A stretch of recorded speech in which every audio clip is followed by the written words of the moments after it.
So it's the Jets. Hard Knocks. Not official yet. Not official, but it will be the Jets. Unofficially. They will be this year's Hard Knocks team featured on HBO in training camp. And the last time the Jets were on Hard Knocks was 2010. Rex Ryan was the head coach. Braylon Edwards was one of the wide receivers. Here is the message that Rex Ryan gave to his team in training camp on Hard Knocks. Wins. How about that? If we play at our best, we will beat every team in the league playing at their best. So who's it on? Whose shoulders does it fall on? Ours. We affect how this thing turns out, don't we? And it starts with training camp. We got to have a great training camp, man. Last year, hey, we were under the radar. That's a good place to be. The best place to be is when expectations are high. Get used to it.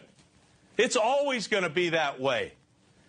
And now let's go out and prove everybody right. We know we're better than you. We don't give a you know it or not. We don't give a you give us your best game. We're going to give you our best game, and we're going to beat the out of you. How's that? Let's go get it.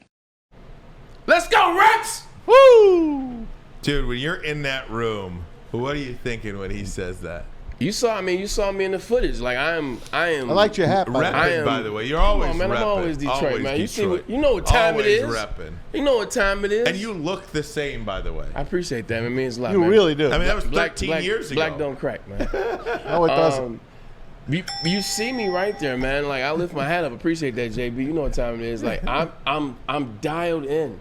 Like I'm hanging on Rex's every word.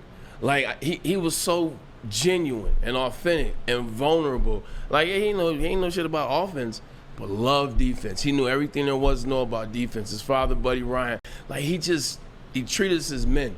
Like he made us run through a wall for him. Like he did a lot of dumb stuff too, but shoot, so did we. He made us run through a wall for him. Here's what's so crazy about now going back to that moment and watching that footage earlier. I almost cried earlier, but I'm watching it. I'm looking at the similarities with the Detroit Lions over the last 2 years, and then the New York Jets team that we had. So this is training camp going into the 2010 season. In the 2009 season, here's some similarities to the Lions 2022 season. We finished the last 9 games of the season, including playoffs, 7-2. What were the Lions last year? 8-2 in their last 10. Mm-hmm. Our record, 9-7. Lions record, 9-8. Number 1 rushing attack in the league we had in 2009. Lions had a damn good offense line, damn good rush attack. They finished in the top 10. The strength of our team was what, Maz? The offensive line. Absolutely. Faneca, Damian Woody, DeBrickashaw Ferguson, Nick Mango. Just name 4 Hall of Famers. Bunch of road graders. Bunch of guys. The rushing game, like that was us. And then made it all the way to the AFC Championship. Lost to the Colts. Then we came back the next year. Same thing Rex is saying to that is what Dan Campbell is going to be telling the Detroit Lions. Last year we were under the radar. We don't want to be under the radar anymore. We're not under the radar anymore. We're in front. So what do the Detroit Lions do to get better this year? They went and picked up C.J. Gardner-Johnson. They went and picked up Cam Sutton. They picked up Emmanuel Mosley. They went and drafted. They went and picked up Dave Montgomery. They thought was a definite. It's an upgrade at the running back position from Jamal Williams. What did we do with the Jets in 2010? We went and got LaDainian Tomlinson, who was an upgrade from Thomas Jones. We went and got Santonio Holmes because we needed another playmaker. The Lions went and brought Marvin Jones back, etc. We made some of the same exact moves, man. Like I'm watching this thing play out and unfold. Look at the head coach's personalities. Like Rex never played in the NFL, but you can't tell me that he's not a player. Like Rex was on the NFL sideline his whole life. He knows men. He knows the players. That's Dan Campbell. Dan Campbell knows these guys. He is one of these guys. That's Dan. Dan's not sugarcoating anything with these guys. Dan is one of those. Dan's the kind of coach where the owners got to say, hey, man, you look too friendly with the players. That's how tight it is. So when I was watching that, I'm like, Ryan, you say it all the time. Why wait? Last year, you were so pissed because the Detroit Lions didn't make the playoff. Because once you get in, you never know. Ryan, when we got in 2009, We had no business getting to the AFC Championship. We beat the Cincinnati Bengals. We went to San Diego, beat the Chargers, who were the 2 seed, and then went toe-to-toe with the Indianapolis Colts. Then the next year, because the owners and Tannenbaum, who's a friend of the show, they saw that, you know what, we have a window here. They loaded up. They went and got Jason Taylor. They went and got Santonio, LaDainian, Antonio Cromartie, because the window was now. Same thing with the Detroit Lions. Detroit Lions saw it last year in that last 10-game sample size. They said, oh, hell no. The moment is now. They went out, got the players that they wanted on defense, and they drafted the guys that they wanted, much like we did. I see so many similarities. We didn't get the job done at the end, but we got back to the AFC Championship. I see it as spooky similarities. It's not all the way the same. We were a much older team. We were a veteran team. I mean, hell, average age on that team was probably 28.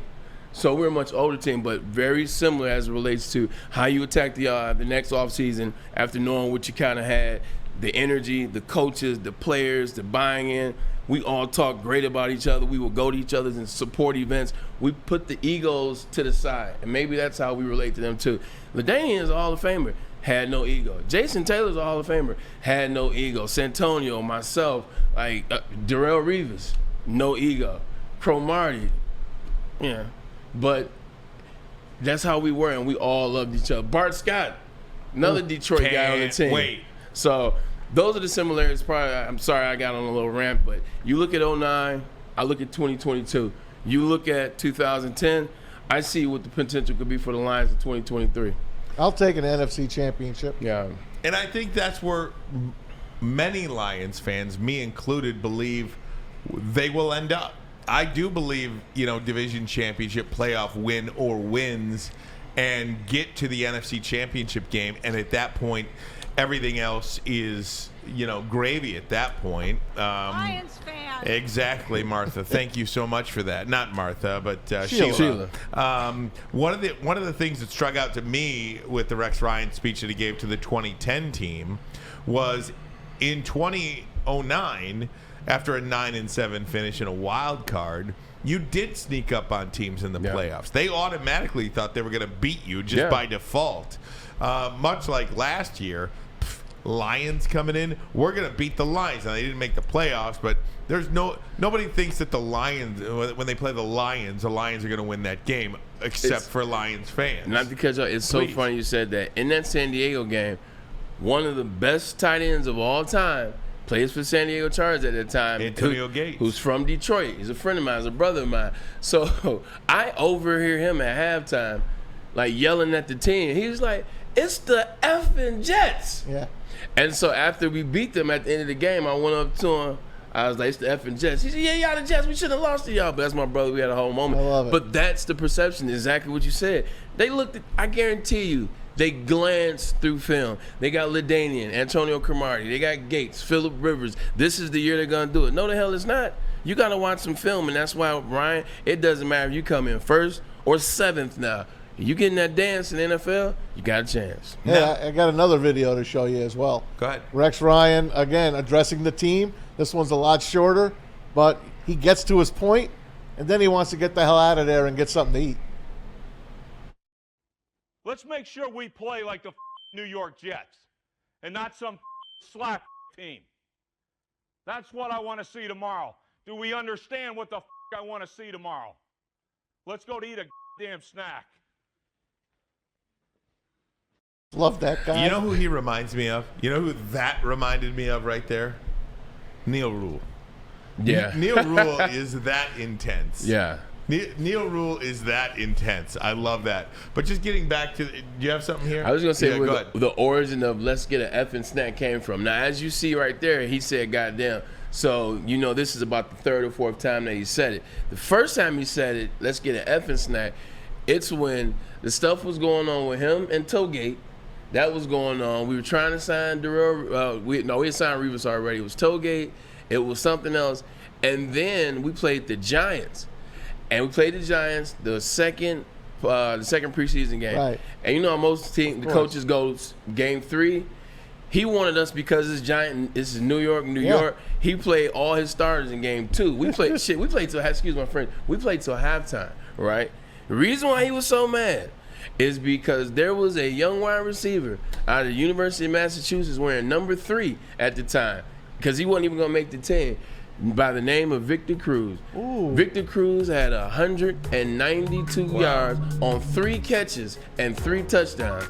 And Rex was so pissed. He went off on that defense. And so he was like, goddamn, he's, you know what, F this. You guys aren't worthy. Let's go to F and snack. But I love that. Yeah, Victor Cruz. That's awesome. And by the way, that was on Revis and Cromartie. That's why he was so mad. Victor Cruz was the real deal. He was.